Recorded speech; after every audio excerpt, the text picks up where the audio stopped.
He did an audio fight. And he went to Berkeley. And he taught at the Free University there.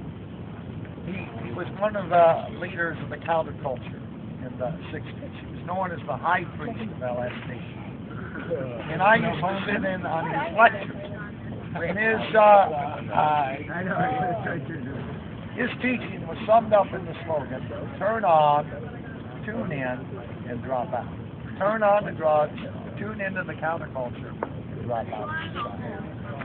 Now, medical science will tell you when you take LSD, you see things that are not there. Larry, on the other hand, taught you things that are there.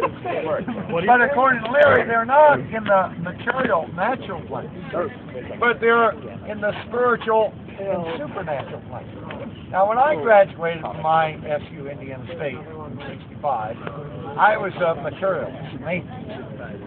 I believed the only reality was matter. But after sitting on his lectures, I began to question this.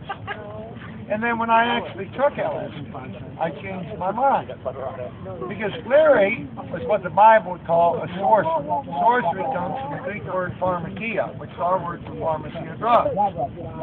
And he believed LSD was a tool to take, they used to say trip on LSD. It's not talking about going from normal Bloomington down to Champaign, Urbana, but a trip from the physical to the spiritual, from the natural to the supernatural. When I took LSD, I believe it did take me into this spiritual dimension.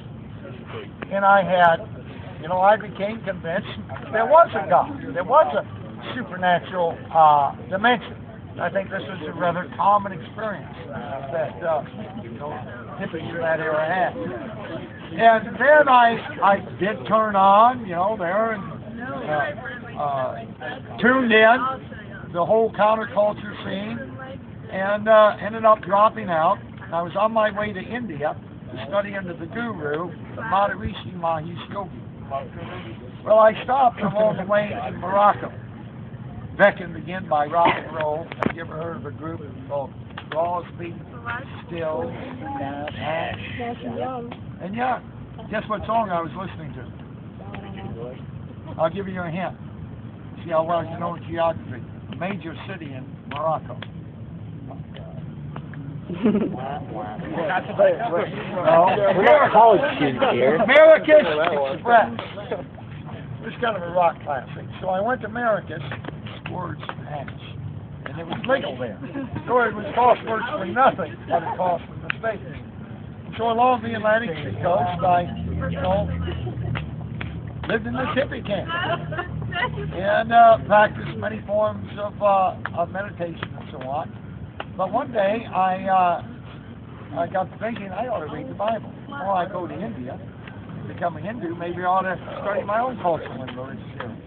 So I started reading the Bible, and I quickly concluded, well, if the Bible's true, there is a spiritual dimension. There is the supernatural, obviously, but there's the Holy Spirit in his host of angels, then there's the devil in his host of demons.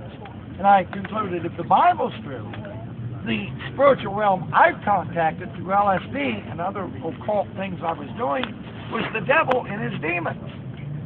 And that put the fear of God in me, especially when I find the devil loses out in the beginning and again. And so I renounce the devil, and I follow God.